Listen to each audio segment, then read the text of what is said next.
Hello students, welcome to our YouTube channel. SSC CGL exams கான exam date நேத்து SSC release பண்ணியிருந்தாங்க. Exam பார்த்தீங்கன்னா September 9th start ஆகி 26th வரைக்கும் conduct பண்ண போறாங்க. எக்ஸாக்டா இப்போதிலிருந்து 30 டேஸ் தான் உங்க கையில இருக்கு CGL எக்ஸாம்ஸ்க்கு. இந்த வீடியோல 30 டேஸ்க்கான ஸ்ட்ராட்டஜி தான் நம்ம பார்க்க போறோம். இந்த 30 டேஸ்ல என்னென்ன டாபிக்ஸை நீங்க நல்லா ரிவைஸ் பண்ணிக்கணும். அதாவது சில டாபிக்ஸ் உண்டு, அந்த டாபிக்ஸ்ல நிச்சயமா கொஸ்டின் கேட்பாங்க. நீங்க இந்த 30 டேஸ்ல கம்ப்ளீட்டா நீங்க ஒரு 4 மாசம் 6 மாசம் 8 மாசம் 1 வருஷம் 2 வருஷம்னு படிச்சு நோட்ஸ் எடுத்து வச்சிருப்பீங்க. அந்த நோட்ஸ் எல்லாத்தையுமே இந்த 30 டேஸ்ல ரிவைஸ் பண்றதுங்கிறது கஷ்டம். இதனால நீங்க நிறைய டாபிக்ஸை ரிவைஸ் பண்ணாம போறதுக்கு வாய்ப்பு இருக்கு. அது ரொம்ப முக்கியமான டாபிக்காகவும் இருக்கும். ஸோ இந்த வீடியோல 30 டேஸ்ல நீங்க இந்த டாபிக்ஸ்லாம் கட்டாயமா ரிவைஸ் பண்ணிடணும். இந்த டாபிக்ல இருந்து 100% கொஸ்டின் கேட்பாங்கன்றக்குள்ள அதை உங்களுக்கு ஸ்பெசிஃபை பண்ணி ஷேர் பண்றதா இந்த வீடியோ. இந்த வீடியோல சொல்லக்கூடிய டாபிக்ஸை இந்த 30 டேஸ்ல கட்டாயமா ரிவைஸ் பண்ணிடுங்க. இந்த டாபிக்ல இருந்து நிச்சயமா கொஸ்டின்றதை கேட்பாங்க. ஓகேவா? இந்த வீடியோல அப்படிப்பட்ட டாபிக்ஸ் என்ன, அந்த டாபிக்ஸ் ரிவிஷன் பண்றதுக்கு என்ன இம்பார்ட்டன்ஸ் இருக்கு, எதை நான் மெயின் ஃபோக்கஸா படிக்கணும், அதுக்கப்புறமா 100% அந்த டாபிக்ல இருந்து கொஸ்டின் கேட்பாங்கன்னு இருக்கும். அதை நீங்க ரிவைஸ் பண்ணாம போறதுக்கும் வாய்ப்பு இருக்கு. ஸோ இந்த டாபிக்ல சொல்லக்கூடியதை நோட் பண்ணி வச்சு அதை கட்டாயமா ரிவைஸ் பண்ற மாதிரி பார்த்துக்கோங்க. எக்ஸாம்ஸ்க்கு முன்னாடி அதை ரிவைஸ் பண்ணிட்டேன்றதை ஒரு செக் பண்ணி ஒரு டிக்கு போடுற மாதிரி பார்த்துக்கோங்க. இந்த வீடியோவில் சேஃப் ஸ்கோர் என்ன அதையுமே இந்த வீடியோவில் கம்ப்ளீட்டாக டிஸ்கஷன் பண்ண போகிறோம். ஸோ இந்த லாஸ்ட் 30 டேஸ்க்கான இந்த ரிவிஷன் ஸ்ட்ராட்டஜி வீடியோங்கிறது ரொம்ப ஹெல்ப்ஃபுல்லானதாக இருக்கும். உங்களோட எக்ஸாம்ஸ்க்கு எது இம்பார்ட்டன்ட், ரொம்ப எதை மெயினாக ஃபோக்கஸ் பண்ணி ரிவைஸ் பண்ணிட்டு போயிடணும், நிறைய ரிவைஸ் பண்ண வேண்டியது இருக்குது, ஆனால் அதை எப்படி ஷார்ட்டாக ரிவைஸ் பண்ணுறது, இது எல்லாமே இந்த வீடியோவில் ஷேர் பண்ண போகிறோம். எக்ஸாமுங்கிறது பார்த்தீங்கன்னா உங்களுக்கு செப்டம்பர் 9th ஸ்டார்ட் ஆகி 26th வரைக்கும் கண்டக்ட் பண்ண போகிறாங்க. அட்மிட் கார்டுங்கிறது நீங்க என்னைக்கு எக்ஸாம் எழுத போறீங்களோ அந்த டேட்டுக்கு 4 நாளைக்கு முன்னாடி ரிலீஸ் பண்ணுவாங்க. நீங்க என்னைக்கு எக்ஸாம் எழுத போறீங்கிறது ஆகஸ்டோடைய லாஸ்ட் வீக்ல பாத்தீங்கன்னா எஸ்எஸ்சி ஒரு அப்டேட் விட்டு அதன் மூலமா செக் பண்ண சொல்லுவாங்க. ஸோ உங்களுக்கு என்னைக்கு எக்ஸாம் டேட் இந்த டேட்ல வருதோ அந்த டேட்ல நீங்க 4 நாளைக்கு முன்னாடி அட்மிட் கார்டை டவுன்லோட் பண்ணிக்கிட முடியும். இப்போ 30 டேஸ் தான் இருக்கு. இந்த 30 டேஸ்ல பாத்தீங்கன்னா இவ்வளவு நாள் ஸ்பெண்ட் பண்ண மாதிரியான டைம் நீங்க ஸ்பெண்ட் பண்ண முடியாது. இந்த 30 டேஸ்ல நீங்க மெயினா ஃபோக்கஸ் பண்ண வேண்டியதுங்கிறது ரிவிஷன் அண்ட் ப்ராக்டிஸ் தான். இந்த 30 டேஸ்ல நீங்க இவ்வளவு நாள் நீங்க கேர்லெஸ்ஸா கொஞ்சம் டைம் ஸ்கிப் பண்ணி படிச்சிருந்தாலும் இந்த 30 டேஸ்ல நீங்க பண்ண போறதுதான் உங்க ரிசல்ட்ல நல்ல ரிஃப்ளெக்ட் ஆகும். நீங்க இந்த 30 டேஸ்ல கேர்லெஸ்ஸா படிச்சு பின்னாடி பார்த்துக்கலாம் நினைச்சிட்டு இருந்தீங்கன்னா கட் ஆஃப் கிளியர் பண்ண முடியாம போகும். இவ்வளவு நாள் நீங்க கொஞ்சம் கேர்லெஸ்ஸா இருந்து இந்த ஒரு 30 டேஸ் ரொம்ப சீரியஸா ஃபோக்கஸ் பண்ணி ரிப்பீட்டட் ரிவிஷன் அண்ட் ப்ராக்டிஸ் பண்ணிங்கன்னா உங்களால் கட் ஆஃபை கிளியர் பண்ணவும் முடியும். ஸோ 30 டேஸுங்கிறது டைரெக்டாக உங்கள் மார்க்லையும் ரிசல்ட்லையும் ரிஃப்ளெக்ட் ஆகும். அதனால இந்த 30 டேஸுங்கிறது டிஸ்ட்ராக்ஷன்ல இருந்து தள்ளியே இருங்க. உங்களால் எந்த அளவுக்கு டைம் ஸ்பெண்ட் பண்ணி படிக்க முடியுமோ அந்த அளவுக்கு டைம் ஸ்பெண்ட் பண்ணி படிங்க. டைமை வேஸ்ட் பண்ணாதீங்க. மெயினாக ஃபோக்கஸ் பண்ண வேண்டியதுங்கிறது ரிவிஷன் அண்ட் ப்ராக்டிஸ் தான். ஏன்னா இந்த ரிவிஷன் அண்ட் ப்ராக்டிஸ் தான் இவ்வளோ நாள் நீங்கள் டைம் ஸ்பெண்ட் பண்ணி படித்த எல்லாத்துக்குமே ஒரு ரிசல்ட்டை தரப்போகிறது. நீங்கள் படித்தது எந்த அளவுக்கு ரிப்பீட்டட் ரிவைஸ் பண்ணுறீங்களோ அந்த அளவுக்கு நீங்கள் எக்ஸாம்ஸில் கொஷின்ஸை குயிக்காக சால்வ் பண்ணுறதுக்கும் தப்பாக ஆன்சர் பண்ணாமல் இருக்கிறதுக்கும் ரொம்ப ஹெல்ப்ஃபுல்லானதாக இருக்கும். ஃபர்ஸ்ட் நம்ம பார்க்க போகிறது இங்கிலீஷ் சப்ஜெக்ட்ஸ் தான். இங்கிலீஷில் பார்த்தீங்கன்னா நிறைய நீங்கள் படிச்சிருப்பீங்க. Synonym, antonym, idiom, one word substitutions, noun, pronoun, adjective, அட்வர்ப்னு ஒவ்வொன்றிலையும் 10-12 ரூல் படிச்சிருப்பீங்க. ஆனால் அது எல்லாத்தையும் ரிவைஸ் பண்ணுறதுக்கு இப்போ டைம் இருக்கான்னு கேட்டிங்கன்னா அப்படி நீங்கள் அதை எல்லாத்தையும் ரிவைஸ் பண்ணிங்கன்னா லேட்டஸ்ட் எக்ஸாமில் கேட்ட கொஷின்ஸை ப்ராக்டிஸ் பண்ணுறதுக்கோ லேட்டஸ்ட் எக்ஸாமில் கேட்ட வொக்காபுலரியை படிக்கிறதுக்கோ டைம்ன்றது இருக்காது. ஓகேவா? ஸோ இங்கிலீஷை பொறுத்த வரைக்கும் நீங்கள் என்ன பண்ணுங்கன்னா 120 ரூல்ஸ் ஆஃப் இங்கிலீஷ் கிராமர்னு உண்டு. இதுக்கான பிடிஎஃபை இந்த வீடியோட டிஸ்கிரிப்ஷனில் ஷேர் பண்ணுறோம். இந்த 120 ரூல்ஸ் ஆஃப் கிராமருங்கிறது வேற ஒன்றும் கிடையாது. நீங்கள் நவுன், ப்ரொனவுன், அட்ஜெக்டிவ், அட்வர்ப்ன்றது எல்லாத்தையுமே ரூல் படிச்சிருப்பீங்களா? அந்த ரூலில் எக்ஸாம்ஸில் எதை ரொம்ப அதிகமாக கேட்பாங்களோ, எக்ஸாம்ஸில் எந்த ரூலை பேஸ் பண்ணி ரிப்பீட்டடாக கொஸ்டின் கேட்பாங்களோ அந்த ரூலை கம்பைல் பண்ணது தான் இந்த 120 ரூல்ஸ் ஆஃப் கிராமர்ன்றது. இதுல இருந்தா மோஸ்ட் ஆஃப் த டைம் கொஸ்டின்ன்றதை கேட்பாங்க. ஸோ இந்த லாஸ்ட் 30 டேஸ்ல இந்த 120 ரூல்ஸ் ஆஃப் கிராமர் நீங்க படிச்சுக்கிறது உங்க எக்ஸாம்ஸ்க்கு ரொம்பவே கை கொடுக்கறதா இருக்கும். அடுத்தது கிராமரை பொறுத்த வரைக்கும் ஆக்டிவ் வாய்ஸ் அண்ட் பாசிவ் வாய்ஸோட ரூல்ஸை ஃபிங்கர் டிப்ஸ்ல வச்சுக்கிறது. ஏன்னா இதுல இருந்து ஒரு 2-3 கொஸ்டின் கேட்பாங்க. இந்த 2-3 கொஸ்டினுமே பாத்தீங்கன்னா நீங்க ரூல் தெரிஞ்சா மட்டும்தான் சால்வ் பண்ற மாதிரி இருக்கும். நீங்க இது ரொம்பவே ஈஸியான டாபிக், நான் லேட்டரா ரிவைஸ் பண்ணிக்கலாம் நினைக்காம நீங்க இந்த 30 டேஸ்ல குறைஞ்சது 5 டைம்ஸ் ஆவது ரூல்ஸை நல்லா ரிவைஸ் பண்ணிக்கோங்க. எக்ஸாம்ஸ்ல உங்களுக்கு ரொம்ப கை கொடுக்கறதா இருக்கும். நீங்க ரூல்ஸை ரிவைஸ் பண்ணல ஈஸியான டாபிக் தான் நான் பார்த்துப்பேன் நினைச்சீங்கன்னா என்ன ஆகும்னு பாத்தீங்கன்னா ரொம்ப சிம்பிளான ரூலை வச்சு கேட்பாங்க. இது வருமா அது வருமான்ற கன்ஃபியூஷன்ல என்ன பண்ணுவீங்கன்னா நீங்க தப்பான ஆன்சர் சூஸ் பண்றதுக்கு தான் வாய்ப்பு நிறைய இருக்கு. அதனால கிராமரை பொறுத்த வரைக்கும் 120 rules of grammar and active voice, passive voice இந்த ரெண்டுத்தையும் குறைஞ்சதா 5 டைம் ஆகுது ஓனா ரிவைஸ் பண்ணிடுங்க. உங்க எக்ஸாம்ஸ்ல கேட்கக்கூடிய கிராமர் கொஸ்டின்ஸுமே வாய்ஸ் ஸ்பீச் கொஸ்டின்ஸ் ஆன்சர் பண்றதுக்கு இது மட்டுமே போதும். வொக்காபுலரியை பொறுத்த வரைக்கும் நீங்க எந்த சோர்ஸை சினானிம், ஆன்டனம், இடியம், ஒன் வேர்ட் சப்ஸ்டிடியூஷனை நீங்க எந்த சோர்ஸை ஃபாலோ பண்ணி படிச்சீங்களோ அதை ரிப்பீட்டடா ரிவைஸ் பண்ணிக்கோங்க. அது போதும். வொக்காபுலரிக்கு நீங்க தனியா மெனக்கட வேண்டிய அவசியம் கிடையாது. 2000 வொக்காபுலரி 3000 வொக்காபுலரி படிக்கணும்ன்றது கிடையாது. நீங்க என்ன படிச்சிருக்கீங்களோ அதை ரிவைஸ் பண்ணிக்கோங்க. ஃபிங்கர் டிப்ஸ்ல நீங்க படிச்சதுல இருந்து என்ன கொஸ்டின் கேட்டாலும் 100% தப்பில்லாம ஆன்சர் பண்ணுவேன்ற அளவுக்கு நீங்க ரெடி ஆயிக்கோங்க. நிச்சயமா வொக்காபுலரியில கேட்கக்கூடிய கொஸ்டினை ஆன்சர் பண்ண முடியும். இங்கிலீஷை பொறுத்த வரைக்கும் இது மட்டும் நீங்க பண்ணா போதும். உங்க நோட்ஸை இம்மீடியட்டா கம்பைல் பண்ணி 120 ரூல்ஸ் ஆஃப் கிராமரோட பிடிஎஃப்ஸ் நோட் பண்ணிக்கோங்க. ஆக்டிவ் வாய்ஸ், பேசிவ் வாய்ஸ் எடுத்த ரூல்ஸ் இது ரெண்டுத்துமே தனியாக எடுத்து வச்சுக்கிட்டு 5 டைம் எப்பெல்லாம் உங்களுக்கு டைம் கிடைக்குதோ குறைஞ்சது 5 டைம் நீங்க 3 நாளைக்கு ஒரு டைம் ரிவைஸ் பண்ணிக்கிட்டாலும் ஓகே தான். ஸோ குறைஞ்சது 5 டைமாவது ரிவைஸ் பண்ணிக்கோங்க. ரொம்ப ரொம்ப கை கொடுக்கறதா இருக்கும். ஒன்ஸ் நீங்க இதை பண்றப்போ டேயோட ஸ்டார்டிங் 30 டேஸ்ங்கிறது ரொம்ப டைம் இல்லை, கரெக்டா? ஸோ டே 1லேருந்தே நீங்க என்ன பண்ணணும்னா CHSL 2024, CPO 2024, selection post 2024 and MTS 2023 மொத்தம் இந்த எல்லா பேப்பரும் சேர்த்து 92 ஷிஃப்ட் இருக்கு. கொஸ்டின் பேப்பருக்கான லிங்க்ங்கிறது கீழே டிஸ்கிரிப்ஷன்ல இருக்கு. ஏன் இந்த பேப்பரை ஸ்பெசிஃபிக்காக நம்ம மென்ஷன் பண்ணிருக்கோம்னா இந்த பேப்பரில் கேட்ட கொஸ்டின்ஸை 100% SSC CGL 2024ல ரிப்பீட்டடாக கேட்பாங்க. வொக்காபுலரியா இருக்கட்டும், கிராமர் கொஸ்டின்ஸாக இருக்கட்டும் 100% ரிப்பீட் ஆகும்.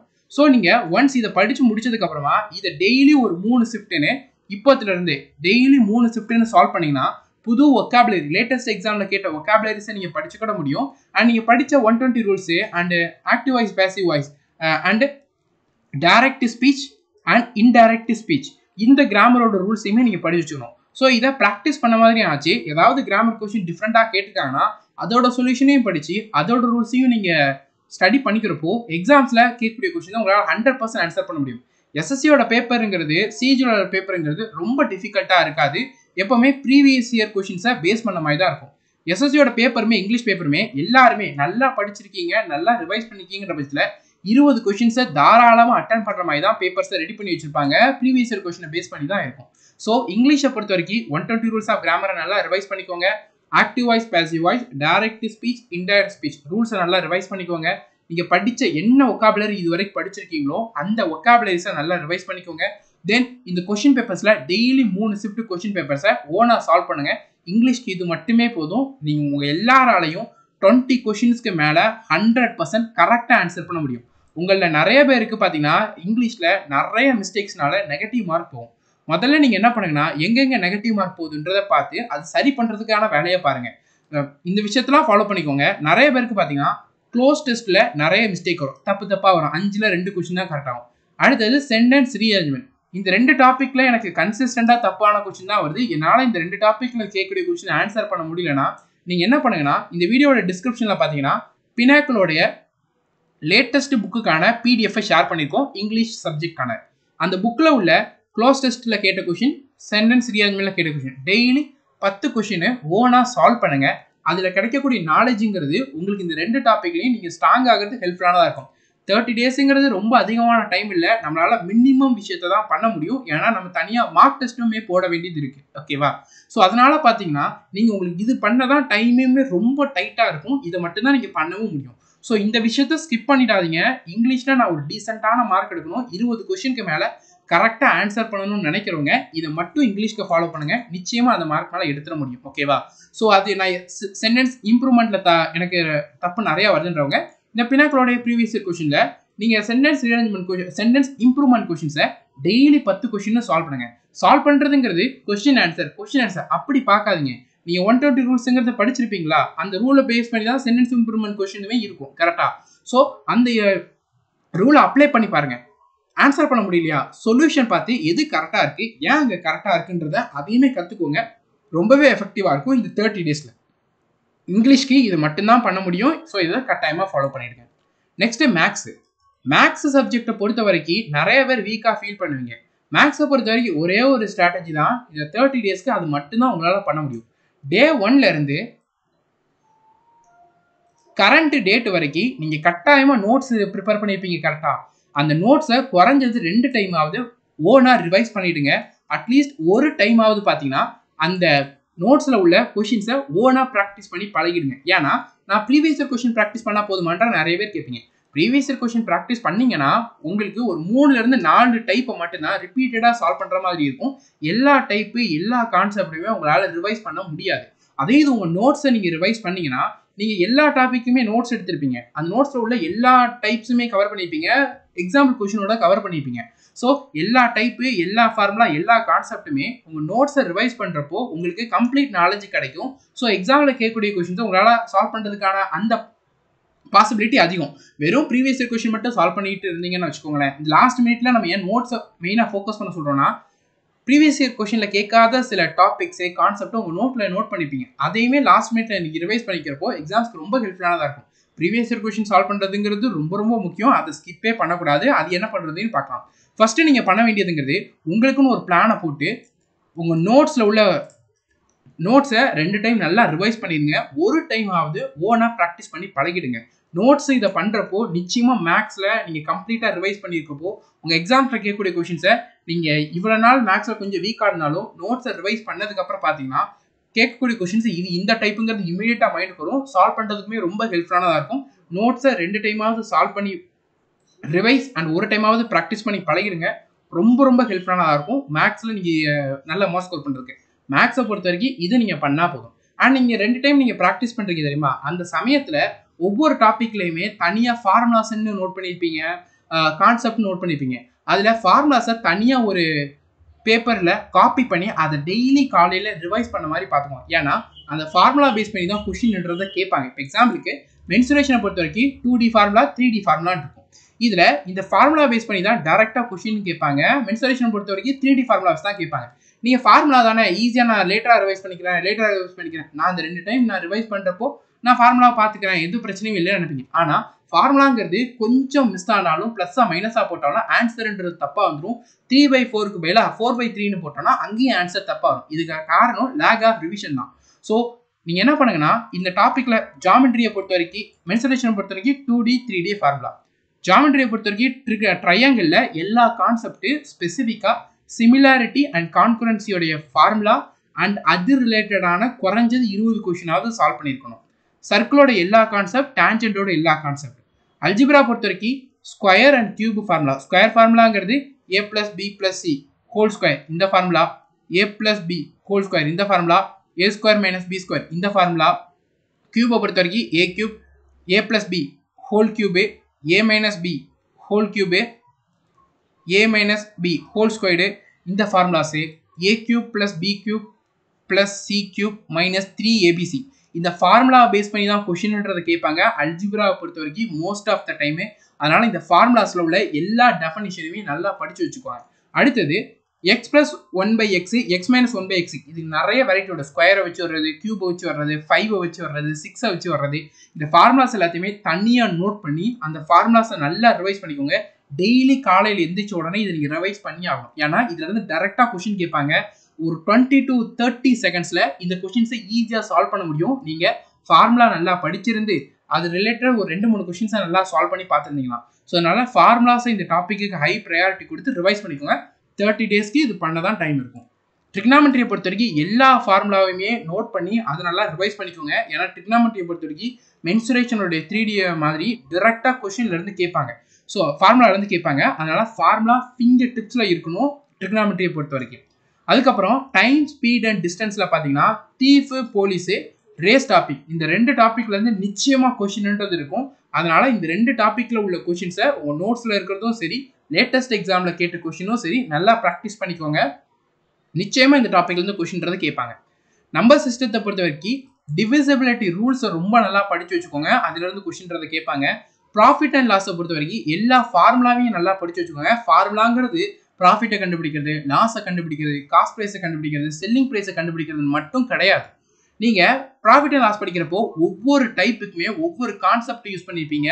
அந்த கான்செப்ட் அதை நோட் பண்ணி ரிவைஸ் பண்ண சொல்றோம். ஏன்னா டிஸ்கான ஷாப்கீப்பர்னு அதுக்கு ஒரு மாதிரியான மெத்தட் யூஸ் பண்ணிருப்பீங்க. அதுக்கப்புறம் பார்த்தீங்கன்னா ஒன்னுத்தோட செல்லிங் ப்ரைஸ் இன்னொன்னுடைய காஸ்ட் ப்ரைஸாக இருக்கும், அது ரிலேட்டடாக படிச்சிருப்பீங்க. ஸோ இதை தான் நம்ம இதில் மென்ஷன் பண்ண வர்றது. இது தனியாக நோட் பண்ணி ஃபார்முலா அண்ட் கான்செப்டை நல்லா ரிவைஸ் பண்ணிக்கோங்க. மேக்ஸுக்கு இதை மட்டும் பண்ணால் போதும். மேக்ஸை பொறுத்த வரைக்கும் நோட்ஸை 2 டைம் ரிவைஸ் பண்ணிடுங்க. அண்ட் மற்ற டாபிக் எல்லாத்துக்குமே இன்னைக்கே போய் ஒரு தனியாக ஒரு 4 பேப்பர் எடுத்து அந்த பேப்பரில் இந்த ஃபார்முலாஸ் எல்லாத்தையுமே தனியாக காப்பி பண்ணி டெய்லி காலையில் எழுந்திரிச்சோன்னே ரிவைஸ் பண்ணுற மாதிரி பார்த்துக்கோங்க. மேக்ஸில் இது எந்த அளவுக்கு ஹெல்ப்ஃபுல்லாக இருக்குங்கிறது நீங்கள் எக்ஸாம் அட்டன் பண்ணுறப்போ உங்களுக்கு புரியும். ஒன்ஸ் நீங்கள் இதை பண்ணிட்டுறப்போ 2 டைம் நல்லா ரிவைஸ் பண்ணிக்கலாம். அதுக்கப்புறமா CHSL CPO செலெக்ஷன் போஸ்ட் 2024 நடந்த பேப்பர் கீழே டிஸ்கிரிப்ஷனில் இருக்குது. இந்த பேப்பரில் உள்ள மேக்ஸ் கொஷின்ஸை சால்வ் பண்ணுங்க. எல்லா கொஷினையும் சால்வ் பண்ணுறதுக்குலாம் டைம் இல்லை. என்ன பண்ணணும்னா இந்த கொஷினை கோ த்ரூ பண்ணுங்க மேக்ஸ் செக்ஷனை.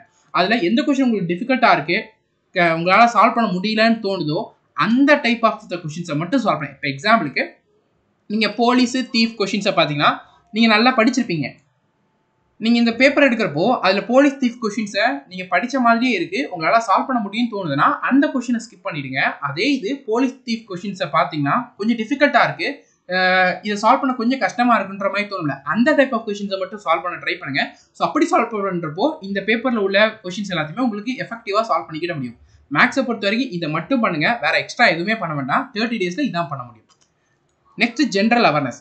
ஜென்ரல் அவேர்னஸை பொறுத்த வரைக்கும் உங்களால் ஜென்ரல் அவேர்னஸில் நீங்கள் 0ன்னு ஃபீல் பண்ணுறீங்க, உங்களால் ஜென்ரல் அவேர்னஸில் 4லேருந்து 5 கொஷின் தான் சால்வ் பண்ண முடியுதுன்னு வச்சுக்கோங்களேன். நீங்கள் டெய்லி 3 மணி நேரம் நெக்ஸ்ட் 30 daysக்கு இந்த வீடியோவில் சில டாபிக்ஸை சொல்லியிருக்கோம், என்ன டாபிக் கவர் பண்ணணும், அந்த டாபிக் கவர் பண்ணதுக்கப்புறமா எந்த கொஷின் பேப்பரில் அதை ப்ராக்டிஸ் பண்ணுறதுங்கிறத டீட்டெயிலாக ஷேர் பண்ணியிருக்கோம்.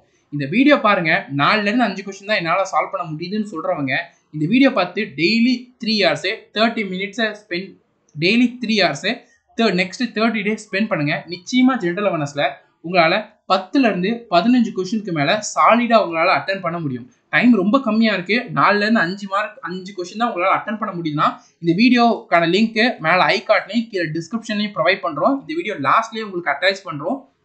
இந்த வீடியோவில் சொல்லக்கூடிய டாபிக்ஸை மட்டும் இப்போத்துலேருந்து படிக்க ஸ்டார்ட் பண்ணுங்கள். இந்த 30 daysல எப்படியாவது இந்த வீடியோவில் சொல்லக்கூடிய டாபிக்ஸை கவர் பண்ணிவிடுங்க. நிச்சயம் ஜெனரல்ஸில் உங்களால் நல்ல மார்க்ஸ் ஸ்கோர் பண்ண முடியும். இப்போ சிலபஸ் கவர் பண்ணவங்களுக்கு வரலாம். நான் ஆல்ரெடி சிலபஸ் கவர் பண்ணிட்டேன்னு சொல்கிறவங்க ஏன்ஷியன்ட் ஹிஸ்டரியை பொறுத்த வரைக்கும் இண்டஸ் வேலி சிவிலைஸ் இந்த டாபிக்ஸ் எல்லாத்தையுமே நல்லா ரிவைஸ் பண்ணிக்கோங்க. ஏன்னா ஜென்ரல் அவேர்னஸில் கொஷின்ஸ் கேட்குறாங்கன்னா மோஸ்ட்லி இந்த டாப்பிக்லேருந்து கேட்குறதா வாய்ப்பு அதிகமாக இருக்குது. அண்ட் அதே நேரத்தில் நீங்கள் கவர் பண்ண எல்லாத்தையும் ரிவைஸ் பண்ணணும்னு நினச்சிங்கன்னா உங்களுக்கு அந்தளவுக்கு போதுமான டைமுங்கிறதுமே இல்லை. அண்ட் அதே நேரத்தில் லேட்டஸ்ட் எக்ஸாமில் கேட்ட கொஷின்ஸு நிச்சயமாக ரிப்பீட் ஆகும். அதாவது CHSL CPO செலெக்ஷன் போஸ்ட் இந்த எக்ஸாம் பேப்பர் எல்லாமே ரீசெண்டாக நடந்தது. இது பார்த்தீங்கன்னா ஜூலையில் நடந்தது, CPO பார்த்தீங்கன்னா ஜூனில் நடந்தது, செலெக்ஷன் போஸ்ட் பார்த்தீங்கன்னா ஜூனில் நடந்தது. ஓகேவா?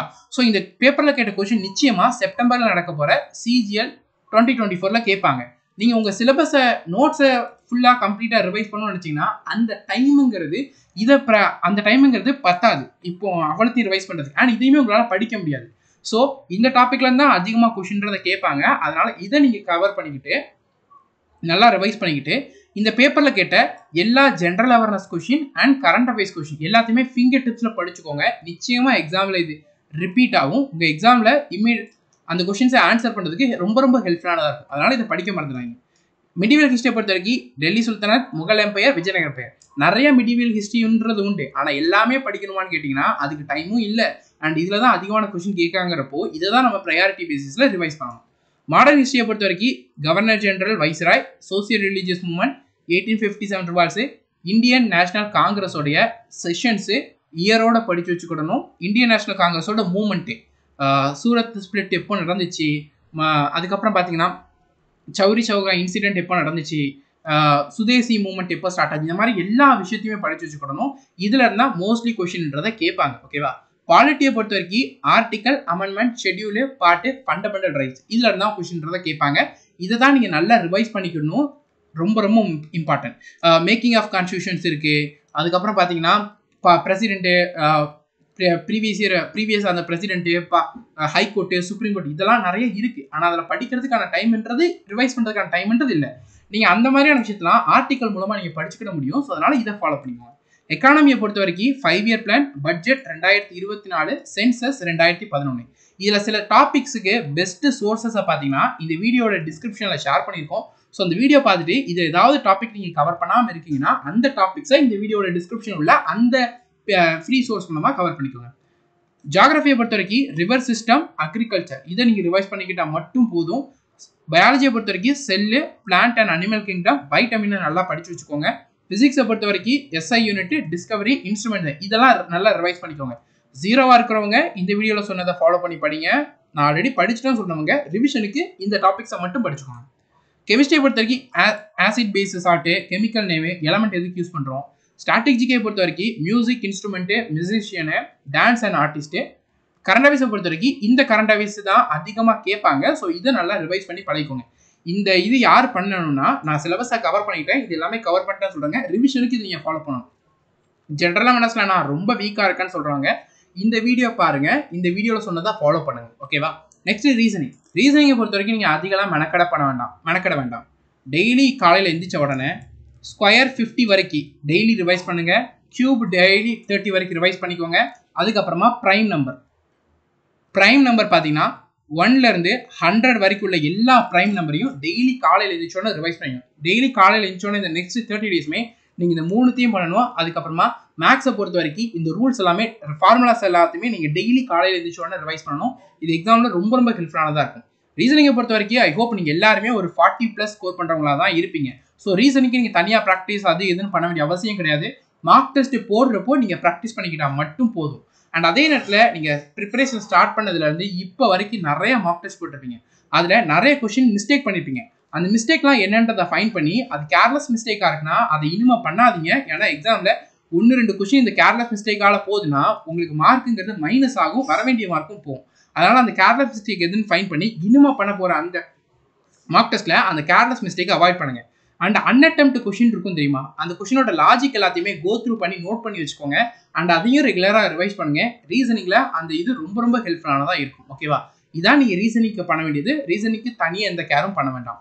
அடுத்தது மார்க் டெஸ்ட்டை பொறுத்த வரைக்கும் நீங்கள் இனிமேல் நிறைய பேருக்கு டெய்லி மார்க் டெஸ்ட் போடணுமா, எனக்கு மார்க் வந்து ஒரு 100 தான் வருது, 110 தான் வருது, நான் டெய்லி மார்க் டெஸ்ட் போடலாமான்னு கேட்குங்க. 100, 110 அப்படி தான் வருதுன்னா நீங்கள் டெய்லிலாம் மார்க் டெஸ்ட் போட வேண்டாம். யாருக்கு மார்க்கு 140+ கன்சிஸ்டண்டாக வருதோ அவங்க மட்டும் டெய்லி மார்க் டெஸ்ட் போடுங்க. இல்லைனா 2 நாளைக்கு ஒரு டைம் மார்க் டெஸ்ட் போடுங்க. யாருக்கெல்லாம் 110லேருந்து 120க்குள்ளே தான் வருதோ நீங்கள் டெய்லி மார்க் டெஸ்ட் போடுறதுனால உங்கள் மார்க்குங்கிறது இம்ப்ரூவ் ஆகாது. நீங்கள் உங்களுடைய மிஸ்டேக்ஸை சரி பண்ணாத வரைக்கும் வாரத்துக்கு 2 மார்க் டெஸ்ட் போடுங்க. சண்டே பார்த்தீங்கன்னா ஆலிபோர்டில் ஃப்ரீ மார்க் டெஸ்ட் தராங்க. அது 2 லட்சம் ஸ்டூடெண்ட்ஸுங்கிறது எழுதுறாங்க. ஸோ அந்த மார்க் டெஸ்ட்டை எல்லாருமே கட்டாயம் அட்டென்ட் பண்ணுங்க. காம்படிஷன் தெரியும். அண்ட் அதோட பேப்பருங்கிறது சிமிலர் டு எஸ்எஸ்சி பேப்பராக இருக்கும். ஸோ அது ரொம்ப ஹெல்ப்ஃபுல்லானதாக இருக்கும். எஸ்எஸ்சி பேப்பருக்கு நீங்கள் எவ்வளோ ரெடி ஆகிக்குங்கிறத உங்களை டெஸ்ட் பண்ணிக்கிறதுக்கு. 2வது மார்க் டெஸ்ட்டுங்கிறது வெனஸ்டே போடுங்க. இந்த வெனஸ்டே போட மார்க் டெஸ்ட்டுங்கிறது ப்ரீவியஸ் இயர் பேப்பரை போடுங்க. அதாவது சிஜிஎல் 2023 நடந்த பேப்பரை ஆன்லைனில் ஒரு பேப்பர்ன்றதை போடுங்க. ஸோ இந்த ஒவ்வொரு டெஸ்ட்டுக்கும் இடையில ஒரு 2 நாள் 3 நாள் கேப் கிடைக்கும். அந்த கேப்பில் நீங்கள் என்ன பண்ணணும்னா, சண்டே டெஸ்ட்டு போடுறீங்களா, சண்டே போட்ட டெஸ்ட்டில் நீங்கள் நிறையா பேப்பரை அனலிசிஸ் பண்ணுங்க. அனலிசிஸ்னு வேறு ஒன்றும் கிடையாது. எங்கே மிஸ்டேக் பண்ணுறீங்க, எங்கே கொஸ்டின் அன்அட்டெம்ப்டாக இருக்குது, எது உங்கள் வீக் ஏரியாவாக இருக்குது, இதை நீங்கள் அனலிசிஸ் பண்ணி அடுத்த டெஸ்ட்டுங்கிறது வெனஸ்டே போடுறீங்களா, வெனஸ்டேக்குள்ளே இந்த சண்டே பண்ண மிஸ்டேக்ஸை சரி பண்ணுங்க. சரி பண்ணிவிட்டு வெனஸ்டே போடுங்க. இதில் எடுக்க மார்க்கை விட கொஞ்சம் மார்க் இன்க்ரீஸ் ஆகும். கரெக்டாக வெனஸ்டே டெஸ்ட் போடுங்களா, அதில் சில மிஸ்டேக்ஸ் வீக் ஏரியான்றதை ஃபைன் பண்ணுங்களா, அதை அடுத்த சண்டே போட போகிற மார்க் டெஸ்ட்டில் சரி பண்ணுங்க. இதுலேருந்து மார்க் இம்ப்ரூவ் ஆகும். இப்படி கிராஜுவலாக மார்க்குங்கிறது நீங்கள் மார்க் டெஸ்ட் போட்டு வரக்கூடிய மிஸ்டேக்ஸை ஃபைன் பண்ணி அதை சரி பண்ணுறப்போ கிராஜுவலாக மார்க் இம்ப்ரூவ் ஆகும். ஸோ உங்கள் மார்க்குங்கிறது கூடிக்கிட்டே தான் இருக்கும், கம்மியாக வாய்ப்பே இல்லை. இது நீங்கள் மார்க் டெஸ்ட் மட்டும் போட்டு மார்க் எனக்கு 95 தான் வருது, மார்க் 105 தான் வருது, நான் மார்க் டெஸ்ட் போடுறத ஸ்டாப் பண்ண போகிறேன், என்னோட மார்க் 110 தான் வருது, 115 தான் வருது, நான் இந்த ஸ்கிப் பண்ண போகிறேன், நெக்ஸ்ட் இயர் ப்ரிப்பேர் பண்ண போகிறேன்னு நினைக்காதீங்க. இந்த மார்க் எடுக்கிற எல்லாருமே எக்ஸாம் கிளியர் பண்ண முடியும். 30 டேஸ் இருக்குது. உங்கள் மிஸ்டேக், ஏன்னா இந்த மார்க் எடுக்கிறீங்கன்னா டோட்டல் மார்க்குங்கிறது 200 மார்க்கு. ஸோ இதுக்கான கேப்புங்கிறதே 90 மார்க்கு கிட்ட இருக்குது. Correct 90 மார்க்னா 45 questions. இந்த 45 கொஷின்ஸில் நீங்கள் சிலோட என்னென்ன டாபிக் வருதுன்றதை பார்த்து அதை நீங்கள் சரி பண்ண ட்ரை பண்ணாலே உங்கள் மார்க்குங்கிறது நல்லாவே இம்ப்ரூவ் ஆகும். அதில் தான் நீங்கள் ஃபோக்கஸ் பண்ணணும். இதை நல்லா மைண்டில் வச்சுக்கோங்க. ஓகேவா. மார்க் டெஸ்ட் போட்டு அனலிசிஸ் பண்ணி அதை சரி பண்ணாமல் மார்க் இம்ப்ரூவ் ஆகாது. ரிப்பீட்டாக மார்க் டெஸ்ட் போடுறதுனால எந்த ஒரு யூஸுமே கிடையாது, நீங்கள் அனலிசிஸ் பண்ணி சரி பண்ணாத வரைக்கும். ஓகேவா. ஸோ வாரத்துக்கு 2 மார்க் டெஸ்ட் போடுங்க, அதுவே போதும். எவ்வளோ மார்க் டெஸ்ட் போடுறோங்கிறது முக்கியமே இல்லை. 100 மார்க் டெஸ்ட் போடுறோம், 200 மார்க் டெஸ்ட் போடுறோம், முக்கியமே இல்லை. 10 மார்க் டெஸ்ட் 20 மார்க் டெஸ்ட் போட்டாலும் போதும். அந்த மார்க் டெஸ்ட்லேருந்து நம்ம மார்க்கு கிராஜுவலாக இம்ப்ரூவ் பண்ணுறோமா. மார்க் டெஸ்ட்டுங்கிறது நீங்கள் எவ்வளோ ப்ரிப்பேர் பண்ணிக்கிங்க, ப்ரிப்பேர் பண்ணதில் ஸ்ட்ராங்காக இருக்கீங்களா, இல்லை எதில் இம்ப்ரூவ் பண்ண வேண்டியது இருக்குது, எதில் மிஸ்டேக் பண்ணுறீங்க, எங்கெல்லாம் கேர்லெஸ்ஸாக இருக்கீங்க, அதை ஃபைன் பண்ணி அதை சரி பண்ணுறதுக்கான ஒரு டெஸ்டர் தானே தவிர்த்து மார்க் டெஸ்ட்டுங்கிறது நிறைய போட்டால் நிறையா மார்க்கு எக்ஸாமில் வரும்ன்றது கிடையாது. இதை மைண்டில் வச்சுக்கோங்க. சேஃப் ஸ்கோருங்கிறது நம்மளை பொறுத்த வரைக்கும் ஜென்ரலுக்கு 135 ப்ளஸ் டார்கெட் பண்ணுங்க, அப்பதான் 135 வரும். இதுதான் மோஸ்ட்லி கட் ஆஃப் வரும் ஜென்ரலுக்கு. OBC candidate and EWS candidate பார்த்தீங்கன்னா நீங்க 133 பிளஸ் எடுக்க டார்கெட் பண்ணுங்க. மினிமம் 133 எடுக்கிற மாதிரி படிச்சுக்கோங்க. கட் ஆஃபா கம்ஃபர்டபுளா கிளியர் பண்ணிடலாம். ஓகேவா? இதுக்கு கீழே வர மாதிரி பார்க்காதீங்க. இதுக்கு மேலே எப்படியாவது எடுக்கணுங்கிற அந்த மோட்டிவோட ஒர்க் பண்ணுங்க. எஸ்சி எஸ்டி கேண்டிடேட் பார்த்தீங்கன்னா 120 பிளஸ் எடுக்கிறதுக்கு டார்கெட் பண்ணுங்க. 120 விட கீழே வராத மாதிரி பாருங்க. ஏன்னா நீங்க இதுக்கு மேலே டார்கெட் பண்ணாதான் அந்த மார்க்காவது வரும். மோஸ்ட்லி இதுதான் கட் ஆஃப் வர்றதுக்கு வாய்ப்பு இருக்கு. 110ல இருந்து 150 நான் ஸ்கோர் பண்றேன், என்னால கிளியர் பண்ண முடியுமா? 100% கிளியர் பண்ண முடியும். இந்த 30 டேஸ்க்கு நீங்க ஹார்ட் ஒர்க் போட்டு சின்சியரா டைமை வேஸ்ட் பண்ணாம எங்கெங்க வீக்கா இருக்கீங்களோ, எங்கெங்க சரி பண்ண வேண்டியிருக்கோ அதை ஃபோக்கஸ் பண்ணி படிச்சீங்கன்னா நிச்சயம் உங்களால இந்த 30 டேஸ்ல மார்க்கை ரொம்ப நல்லா கிளியர் பண்ண முடியும். ஏன்னா 160 எடுக்கிறவங்க 200 இருக்கு, 40 மார்க்கு கேப் இருக்கு. கரெக்டா 40 மார்க் கேப், 20 கொஸ்டின் ஆன்சர் பண்ணணும். இதுதான் ரொம்ப கஷ்டமா இருக்குமே தவிர 110 தான் ஸ்கோர் பண்றீங்க, 200 mark exam, 90 mark, 45 questions. So இதுல நீங்க மார்க் இம்ப்ரூவ் பண்றதுல பெரிய விஷயம் இருக்காது. ஒரு 4-5 டாபிக் படிச்சீங்கன்னா மார்க் நல்லாவே இம்ப்ரூவ் ஆகும். உங்க கேர்லெஸ் மிஸ்டேக்கை சரி பண்ணி நீங்க எங்க வீக்கா இருக்கீங்களோ அதுல கான்சென்ட்ரேட் பண்ணீங்கன்னா மார்க் நல்லாவே இம்ப்ரூவ் ஆகும். ஓகேவா? ரிவிஷன் அண்ட் ப்ராக்டிஸ் தான் எக்ஸாம்ஸை கிளியர் பண்றதுக்கும் மார்க்கை இம்ப்ரூவ் பண்றதுக்கும் ஹெல்ப் பண்ணுமே தவிர நீங்க நிறைய டாபிக் படிக்கிறதோ நிறைய மார்க் டெஸ்ட் போடுறதோ இம்ப்ரூவ் பண்ண ஹெல்ப்ஃபுல்லானதாக இருக்காது. ஸோ எது தேவையோ அதில் நல்லா ஃபோக்கஸ் பண்ணுங்க, நிச்சயம் எக்ஸாம் கிளியர் பண்ண முடியும். ஐ ஹோப் இந்த வீடியோ உங்களுக்கு ரிவிஷன் பண்ணுறதுல ஒரு ஹெல்ப்ஃபுல்லானதாக இருக்குன்றதை நம்புகிறோம். இந்த வீடியோ உங்களுக்கு யூஸ்ஃபுல்லாக இருந்துச்சுன்னா கட்டாயம் வீடியோவை லைக் பண்ணிக்கோங்க, சேனலை சப்ஸ்கிரைப் பண்ணாதவங்க சப்ஸ்கிரைப் பண்ணிக்கோங்க, இந்த வீடியோவை நிறைய ஷேர் பண்ணுங்கள். சிஜிஎல் எக்ஸாம்ஸோடைய அப்டேட், எஸ்எஸ்சி எக்ஸாம் அப்டேட் நம்ம சேனலில் ரெகுலராக ப்ரொவைட் பண்ணுவோம். சிஜிஎலோடைய application status, exam date, time, city, admit கார்டெலாம் இன்னும் அப்கமிங் டேஸ்ல 1 by 1 வரும். அதெல்லாம் வந்தோடனே இமீடியட்டா ஷேர் பண்றோம். சேனலை சப்ஸ்கிரைப் பண்ணிட்டு ரெகுலரா ஃபாலோ பண்ணுங்க. Thank you students and all the best.